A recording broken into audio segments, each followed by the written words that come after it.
Bienvenidos a un nuevo video de Física 1. Yo soy Team Tutor y estoy muy contento de recibirlos en este nuevo video de Física 1. Hoy vamos a aprender cómo aplicar todos los pasos de teoría de error, que nos va a servir tanto para la parte práctica de ejercicios como la resolución de laboratorios. Empecemos. Para empezar, vamos a aclarar que vamos a estar trabajando con mediciones directas. Las mediciones directas son aquellas magnitudes que yo voy a poder determinar usando algún instrumento de medición. Es decir, si utilizo un cronómetro para determinar el tiempo de caída de un objeto, es una medición directa, al igual que si usara una cinta métrica para determinar el largo de una pista. Todas aquellas mediciones donde aplique un instrumento especializado para poder determinarlas son las que llamamos mediciones directas.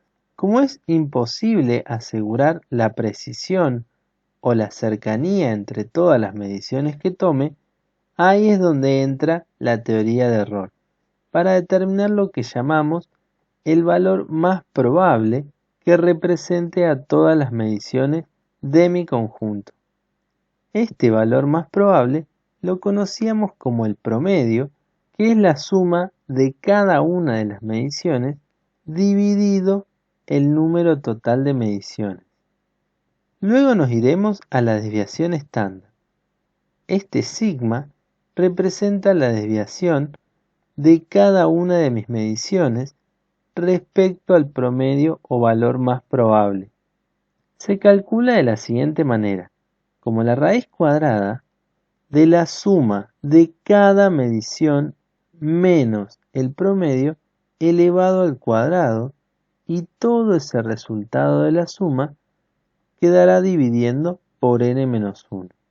Para aclararles alguna duda, utilizaremos en el denominador una n cuando el conjunto de datos que tenía de partida es una población entera, mientras que usaremos n-1 cuando el conjunto pertenezca a una muestra o una parte de la población.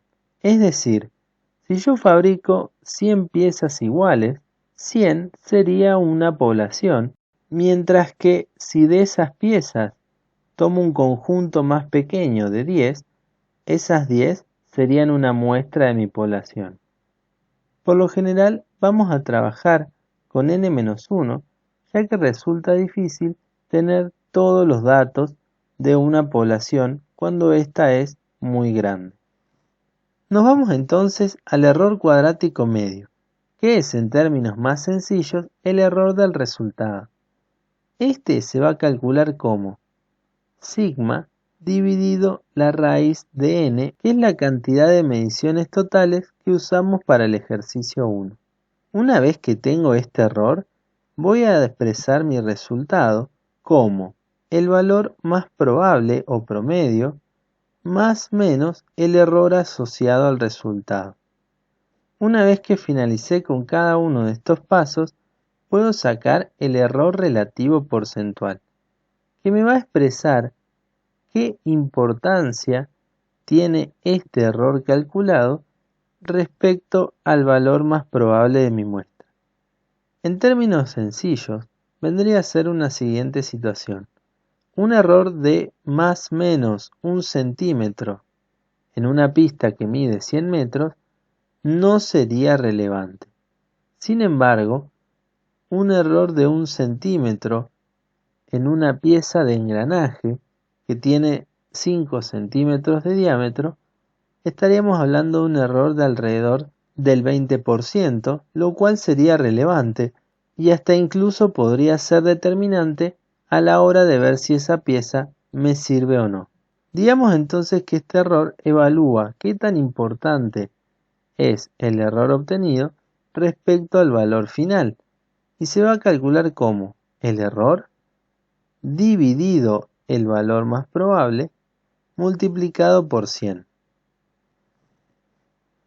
Pasamos entonces a la parte final de esta teoría, donde trabajaremos con mediciones que no son directas.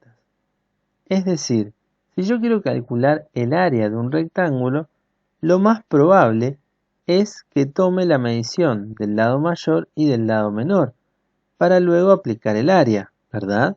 Bueno, en esas dos mediciones, tanto del largo mayor como del largo menor, estamos arrastrando un error que es producto de una medición directa.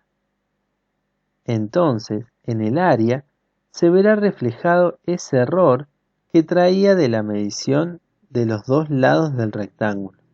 Por eso se dice que el error de esas dos mediciones se ha propagado o se ha extendido al resultado de mi nueva medición indirecta, que es el cálculo del área. Entonces, ¿cómo determinamos ese error de arrastre? Bueno, tendremos que el error de una medición indirecta sobre el resultado de dicha medición será igual a la suma de los errores de cada uno de los elementos que intervienen dividido el valor más probable de cada uno de ellos. De modo que, si quiero despejar el error únicamente, tendré que realizar la suma entre el error asociado de cada medición y su valor más probable multiplicado por el valor más probable de la magnitud final, que en mi caso sería el área, y estas dos x1 y x2 serían los lados del rectángulo. Pasemos entonces a un problema. En este caso, me piden determinar la velocidad y la energía cinética de un móvil para el cual se tomaron 10 mediciones del tiempo. Estas mediciones, tomadas en segundos, se hicieron sobre el desplazamiento del móvil en una rampa que tiene una longitud de 1.85 más menos 0,07 metros. Como dato, nos dan las 10 mediciones y la masa del objeto. Entonces procedemos a expresar estas mediciones como la suma de su valor más probable más menos el error asociado a la medición. Por empezar, calcularemos el valor más probable de la medición. Eso será la sumatoria de estos 10 términos dividido el valor de n, que en mi caso es 10, dándome un resultado de 3,24 segundos. Luego continuaremos con la desviación, que recordemos tenía esta expresión de la primera parte del video. Esto me quiere indicar que voy a tener que a cada una de mis mediciones restarle el valor más probable y a ese resultado elevarlo al cuadrado, para luego hacer la suma de cada término y dividirlo por la cantidad de datos menos 1, que en mi caso me quedaría en 9. Cuando realice este paso con cada una de las 10 muestras, tendré que al resolver las cuentas, mi resultado será más menos 0,09 segundos. De modo que el error cuadrático o asociado al resultado será igual a 0,09 dividido raíz de 10, que era el número total de muestras. Resuelvo y tendré que ahora el error asociado será más menos 0,03 segundos. Luego, en mi resultado final, expresaré esa solución como el valor más probable, o sea el valor promedio, más menos este error asociado al resultado. Con estos datos ahora tengo el valor más probable con su respectivo error del tiempo y el valor más probable de la longitud de la rampa con su respectivo error asociado. Paso entonces a calcular la velocidad, y como la velocidad es distancia sobre tiempo, el valor más probable de mi velocidad será igual a la división del valor más probable de la distancia dividido el promedio o valor más probable del tiempo. Resuelvo las cuentas y tendré que mi velocidad promedio será de 0,57 metros sobre segundo. Metro por la unidad de distancia y segundo por la unidad de tiempo que está en el denominador. Con este valor más probable paso a calcular el error asociado a esta medición, que como yo no medí la velocidad directamente, sino que apliqué una fórmula, tendré que determinar qué error se viene arrastrando del tiempo y de la longitud. Este error lo calculo como la suma de el error asociado a cada medición dividido el valor promedio de cada medición, y todo eso multiplicado por el valor más probable de la magnitud o de la medición indirecta. En términos prácticos sería dividir cada medición por su error, sumarlas, y el resto multiplicarla por el promedio de la magnitud a la que queremos evaluarle el error, que en este caso era la velocidad.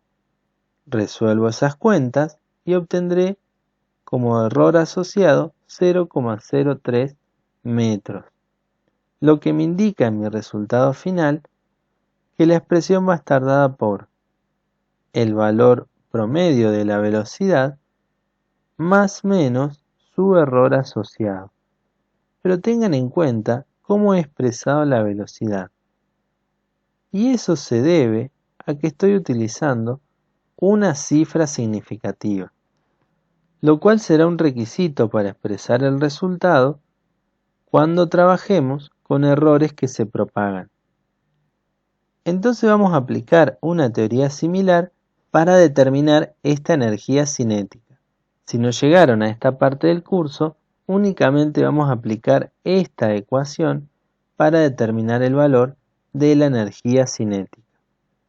Entonces, reemplazando la masa y la velocidad que va a estar al cuadrado, tendré como resultado 0,49 joules, que es la unidad de energía, obteniendo así la energía cinética promedio de mi sistema.